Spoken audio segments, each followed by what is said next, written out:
Bonsoir à tous, bienvenue dans votre journal. À la une ce soir, le bureau du Sénat qui doit examiner mercredi prochain une demande de levée de l'immunité parlementaire d'un sénateur. Elle pourrait concerner Jean Germain, le sénateur maire socialiste de Tours, impliqué, je vous le rappelle, dans l'affaire des mariages chinois. Après l'adoption de la loi sur le mariage pour tous, Tours accueille demain la toute première Gay Pride de France dans un climat de tension. Vox Populi et le Printemps français ont averti qu'ils seront de la fête. Dispositif renforcé, comment s'y prépare-t-on en coulisses? Et puis une quinzaine de serpents vivants au Muséum d'histoire naturelle de Tours qui consacre une exposition aux reptiles, scientifiques et ludiques. Restez avec nous, c'est la fin de ce journal. Bonsoir à tous. La ville de Tours devrait-elle s'attendre à un séisme politique ces prochains mois? Mercredi prochain, le bureau du Sénat doit examiner une demande de levée de l'immunité parlementaire d'un sénateur. Inscrit à l'ordre de ce jour, elle pourrait concerner le sénateur maire socialiste de Tours, Jean Germain, qui, vous le savez, est impliqué dans l'affaire des mariages chinois. Tout cela est à prendre avec précaution, mais si l'hypothèse se vérifiait, quelles en seraient les conséquences? On voit cela avec Florent Carrière. Cela fait plusieurs mois que le parquet de Tours a transmis une demande de levée d'immunité parlementaire concernant le sénateur maire de Tours, Jean Germain. Celle-ci a d'abord transité par le parquet d'Orléans, puis par la chancellerie, avant d'arriver enfin au Sénat. Si l'instance des sages décidait de lever l'immunité de Jean Germain, celui-ci pourrait alors être entendu par la justice. Et c'est justement ce que la justice souhaite faire, entendre le maire de Tours dans l'affaire dite des mariages chinois. Une information judiciaire a en effet été ouverte pour emploi fictif, prise illégale d'intérêt, détournement de fonds publics et escroquerie, affaire dans laquelle 4 personnes ont déjà été mises en examen, à commencer par l'ex-employé de la mairie, Lise Anne, son ancien mari et son nouveau compagnon, ainsi que le directeur de l'office de tourisme. Au centre de cette affaire, Lise Anne et sa double casquette, en même temps chargée des relations France-Chine au cabinet du maire de 2008 à 2011 et gérante de la société Le Lotus Bleu qui organisait les mariages chinois. Il lui est également reproché d'avoir occupé un emploi fictif à l'office de tourisme pendant un an. Celle-ci s'est toujours défendue en indiquant que Jean Germain savait une levée d'immunité permettrait une confrontation entre les deux, confrontation demandée par l'avocat de Lise Anne. Quant à Jean Germain, il avait déclaré à nos confrères de la Nouvelle République qu'il se tiendrait à la disposition de la justice. Un tag qui échauffe les esprits à 24 heures de la Gay Pride organisée à Tours demain. Vous le lisez, Jésus avait 2 pères et Marie était mère porteuse. Voilà ce qu'on pouvait lire sur la bâche qui couvre la tour de l'église de Saint-Julien.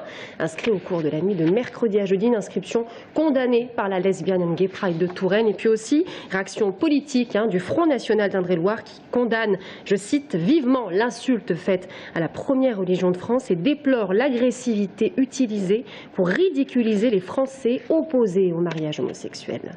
Et le combat des opposants au mariage pour tous se poursuit dimanche à Paris, manifestation nationale. Selon la Manif pour tous d'Indre-et-Loire, environ 3000 Tourangeaux sont attendus à la capitale avant midi. Au total, 18 cars quitteront la région centre en partance de 23 points de départ à destination de Paris. Du côté des élus, eh bien, le centriste Maurice Leroy, président du Conseil général de Loir-et-Cher, et Jean-Jacques Descamps, le maire UMP de Loche, rejoindront le cortège. Et dans ce contexte particulièrement houleux et tendu, Tours accueille demain la toute première Gay Pride de France depuis l'adoption de la loi sur le mariage pour tous. Si les LGBT foulera les rues tourangelles dans un esprit de fête, Vox Populi et le Printemps français ont averti qu'ils rejoindront eux aussi le cortège. Ils emprunteront à certains endroits le même parcours qu'elle. Dispositif renforcé donc. En coulisses, comment l'événement se prépare-t-il? On voit cela avec Aurélie Renaud. Ils finalisent leur banderole pour une Gay Pride toute particulière. La première en France depuis le passage de la loi pour le mariage pour tous. Le slogan de la LGBT, le mariage n'est qu'un début. Sur Internet, les extrémistes identitaires, eux, appellent à un rassemblement. Compte à rebours, flyers et envois massifs de SMS. Le slogan du Printemps français, ensemble, défendons la famille. Des idéologies totalement opposées et pourtant ces deux groupes vont devoir cohabiter. En effet, le cortège de la Gay Pride doit partir à 15 h du château de Tours. Sur son parcours, il croisera les membres du Printemps français, rue Constantine. Je ne pense pas qu'il y ait de tension davantage que les années précédentes. Je ne pense pas non plus qu'ils soient beaucoup plus nombreux. Enfin, on reste sur un groupuscule qui, les années précédentes, a meuté des personnes de toute la région et ils étaient à peine 80. Nous, en restant sur Tours, on est 2500 personnes. Donc il n'y a pas photo sur le rapport de force. Malgré tout, cette année, la LGBT a décidé pour cette 8e Gay Pride de muscler son service d'ordre interne. Face à eux, les identitaires de Vox Populi qui s'associent au Printemps français adoptent un discours de fermeté. J'appelle toujours à la résistance pacifique.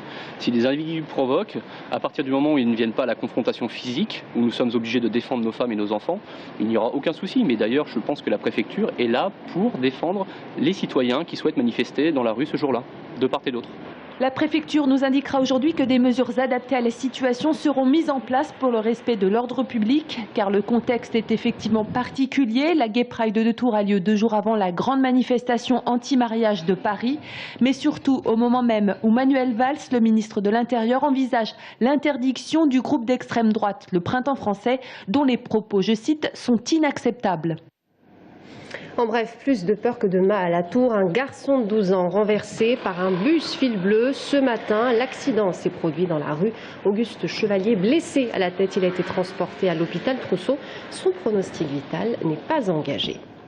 Et puis autre accident sans gravité, le pare-brise du tramway a volé en éclats hier matin sur le pont Wilson. Une rame du tram à l'essai est entrée en collision avec un engin de chantier. Le tramway qui roulait à 10 km/h a été aussitôt pris en charge et réparé au centre de maintenance de Tours-Nord. Dernière ligne droite avant de remplir votre déclaration d'impôt. Vous avez jusqu'à lundi minuit pour vous atteler à la tâche et puis jusqu'au 7 juin sur Internet. À Tours, ces jours-ci, il faut prendre son mal en patience devant le centre des impôts. Il y a beaucoup de monde. Alors que faut-il savoir et quelles sont les nouveautés en 2013? Les explications d'Angélique Mangon. Aujourd'hui, la file d'attente ne s'étend pas jusqu'à l'extérieur du centre des impôts. Mais ces dernières semaines, les contribuables sont 2 fois plus nombreux à venir demander conseil quelques jours avant la clôture des déclarations d'impôts, lundi soir prochain. C'est une information qui me manque de dernière minute. Voilà. Un papier, je ne sais pas où mettre. D'accord. Oh, c'est compliqué, vous savez, leur truc. Dès leur arrivée, les contribuables sont redirigés vers le service compétent. La plupart viennent simplement chercher l'imprimé pour déclarer leurs impôts. D'autres ont des demandes plus précises. Je viens vous voir parce que je suis un peu perdue pour ma déclaration, vu que j'ai déménagé en cours d'année. D'accord. Je ne savais pas comment remplir la feuille que Domitis m'a remis. D'accord. Donc là, on va faire état de votre nouvelle adresse. La nouvelle adresse. Voilà. Oui. Et puis à l'intérieur. Je suis veuve depuis 2 ans. Avant, c'était mon mari qui s'en occupait. Alors l'année dernière, je suis née avec une de mes filles. Et puis cette année, je viens toute seule. Puis l'année prochaine, je le ferai peut-être toute seule, je ne sais pas. Oui. Mais enfin, j'aime bien venir. Ça me rassure de venir. Cette année, pourtant, les démarches sont simplifiées. Plus besoin de joindre de justificatifs à vos déclarations. On n'a plus besoin de papier. En revanche, ce qu'on demande, c'est de les conserver précieusement pendant 3 ans, puisque bien sûr, l'administration peut les réclamer à tout moment. Autre nouveauté, les heures travaillées sont désormais indiquées sur le document pré-rempli. Un document essentiel pour une déclaration sans faute. Il faut utiliser le document pré-imprimé que l'on a reçu et non pas un imprimé vierge, parce qu'il y a toutes les références du contribuable. De bien joindre aussi son RIB si les coordonnées bancaires ne figurent pas et si on prétend avoir une réduction d'impôt. Si vous déclarez vos revenus sur Internet, vous avez un peu de répit jusqu'au 7 juin. À Tours, le Muséum d'histoire naturelle consacre une exposition aux serpents, approche scientifique mais aussi pédagogique. Le muséum abrite pour 1 an, à compter d'aujourd'hui, une quinzaine d'espèces vivantes. Brian Bock. Aie confiance, crois en moi. Comme K, dans le livre de la jungle, les serpents ont toujours été diabolisés. Depuis le 18 mai dernier, une exposition sur ces animaux a pris place au Muséum d'histoire naturelle de Tours. L'objectif est de faire tomber les fausses représentations que l'on a de cet animal. Comme ici sur ces images amateurs, le cobra n'est absolument pas hypnotisé par la musique du charmeur de serpents. C'est totalement du pipeau. C'est pas du tout la musique qui fait danser le cobra. Les serpents sont quasiment sourds.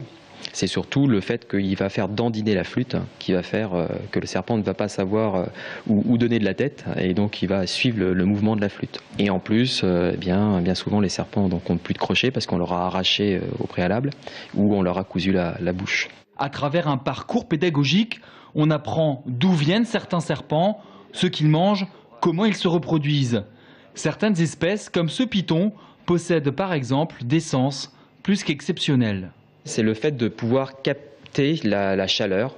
Donc il y a des petits trous en dessous de ses narines qui vont lui permettre d'avoir une vision infrarouge. Donc si vous vous cachez derrière un buisson, eh bien, il va détecter votre chaleur et il va vous voir. Plus loin, on peut découvrir le très célèbre serpent à sonnette, appelé Crotal.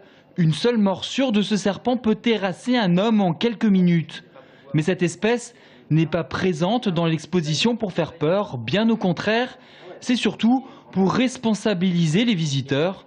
Ce serpent a par exemple été saisi chez un particulier. On a représenté des animaux dangereux pour illustrer un petit peu la partie venin, parce que bien sûr il y a des serpents qui sont venimeux. Donc pour essayer d'expliquer aux gens de ne pas en avoir non plus chez eux, c'est pas du tout pour donner envie d'en avoir, c'est trop dangereux et ça doit être réservé vraiment à des professionnels. En Indre-et-Loire, on peut trouver à l'état naturel 6 espèces de serpents, de la couleuvre commune à une des vipères quelque peu dangereuses.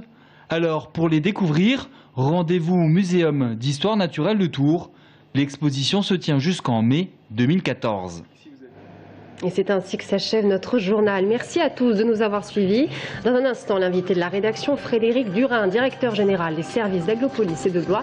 Il vient nous parler de l'événement Denis Papin 2013, le Blésois, inventeur de la machine à vapeur. À tout de suite.